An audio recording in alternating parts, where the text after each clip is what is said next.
Commissioner Womack, you have your pulse on the community. You are a person that is a know. What is the perception as you experience it, as it's related to you? As related to police and community That's relations? Correct. Well, basically, our community feels that those relationships have to be worked upon. There was a Juneteenth situation where the police department was invited out to Martin Luther King Park on Juneteenth. And our reports back to the Pulse of the City is that only like maybe 4 or 8 people showed up. And this was on Juneteenth.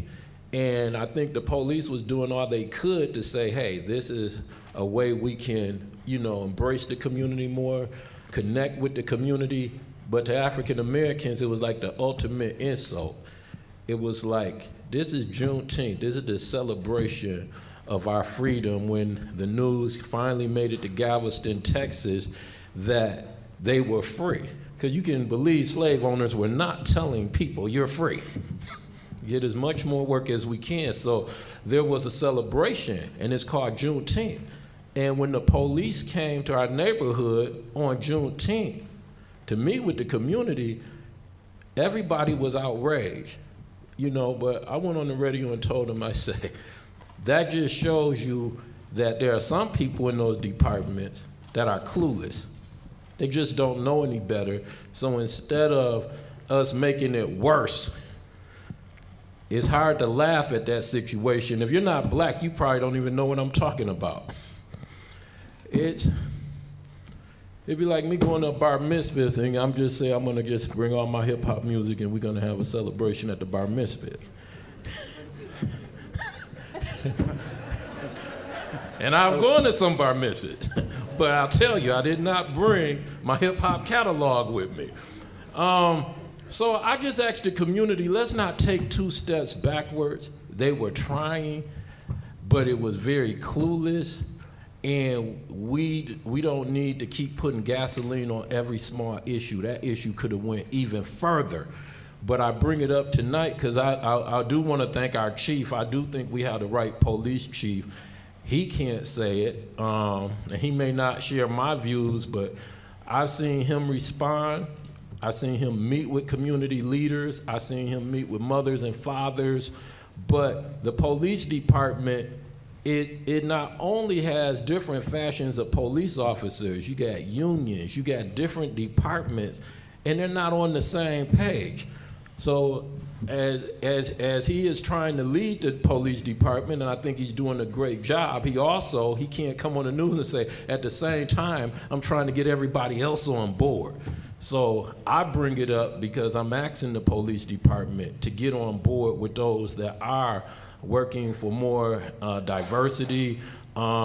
We challenged the police department when he came in on minority hiring. They have hired many more minorities. So I don't just want to get up here and say the needle hasn't moved, but to answer Mr. Green's question, yes, Mr. Green is exactly right. Our community feels that it's a crisis and it's a relationship that needs to be done better. Because they're looking at national things like people getting killed by police nationally, and we want to better relationships here. So if we have an incident, we know we're dealing with either a cop that made a mistake or we're dealing with one bad apple. We want to make sure that the code of blue isn't something that's carried on in our community. Police officers did turn in a guy. It was at 28th Street and Eastern. And I think that was because of some of the relationships that have been started with community leaders and Chief Rahinsky and what he's been telling the department. But they actually turned in a guy that kind of abused the guy on 28th Street.